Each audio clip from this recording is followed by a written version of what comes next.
Hey everybody! I'm here today to talk to you about 5 driving safety questions that you should ask yourself.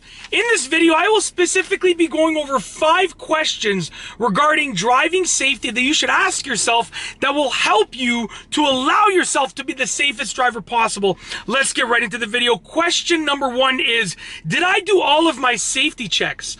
Now, this question might seem redundant. It might seem as if it doesn't need to be asked, but the truth of the matter is that the vast majority of people that are driving, that have driven for well over 20 years, don't do all of the safety checks that they're supposed to do.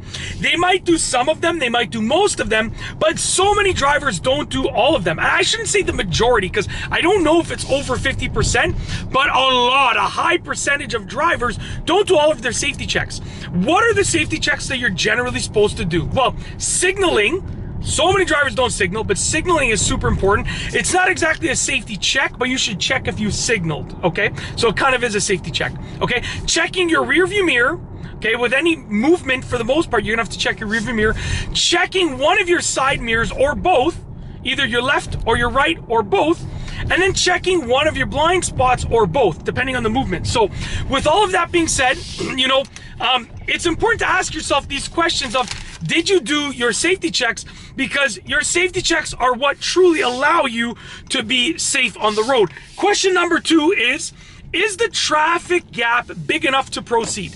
Now, I put this one on here because so many times people go to make a left turn across traffic if you're driving on the right side of the road, or a right turn across traffic if you're driving on the left side of the road, okay? And essentially, they do it when there's not a big enough gap, and the other driver has to slam on their brakes so they don't T-bone that person, okay?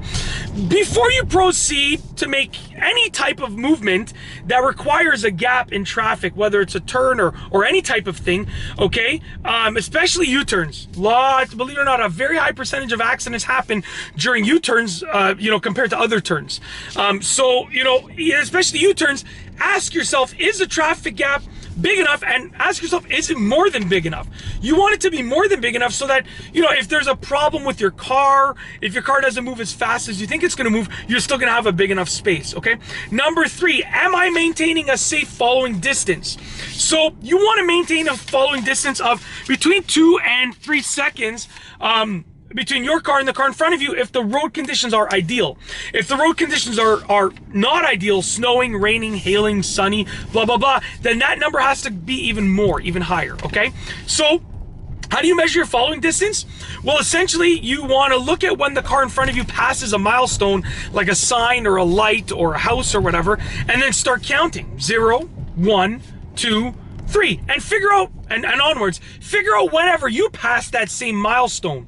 And however many seconds have gone by between that car passing it and yourself passing it, that's your following distance. You want to aim for 2 to 3 seconds in ideal weather, and ideal road conditions. And then if the road conditions are worse, you want to increase that number even more, okay? Number 4, am I focused? You need to make sure that you are focused and avoiding distractions. You want to focus on the road. That also means constantly scanning the road, constantly scanning around you, constantly scanning your car. So remain focused on the road. Now, as you gain experience, you can do smaller things while driving. You can listen to music while driving. You can talk to the passengers in your car while driving. You can talk to something else in the car, like a Bluetooth device or something, while driving, okay? As you gain experience. But definitely when you're a new driver, you need to have no distractions at all, and then start incorporating those things as you can do so safely, and obviously make sure that you're legally allowed to do that where you live. So obviously, there are different local laws and regulations. Wherever you live, you want to make sure that you're legally allowed to do whatever you're contemplating doing. Obviously, that's the number 1 thing. That's what I always ask myself first. Lastly, number 5 is, am I following the rules of the road? So you want to make sure that you're following the rules of the road. Speed limits are in place for a reason, okay? So you want to be following the speed limits. Road signs, like no right turn on a red light. The reason there's a sign there is because it's dangerous, or for some reason or another. No left turn between these hours, okay? Where I used to live at my old house, there was a no left turn between these hours sign, and it is because there was a school nearby. So there there's a high school nearby, so lots of high school kids were walking during those hours. So there's a reason that that sign's there. Don't think you're above the rules of the road, okay? Follow the right-of-way rules, the sign rules, any rules that you might encounter, you want to follow those rules. That's it. If you like this video, please be sure to give it a thumbs up. Let me know what you think down below as a comment. And of course, be sure to subscribe for more great videos just like this one. And that's all I have for you today. Thanks for watching.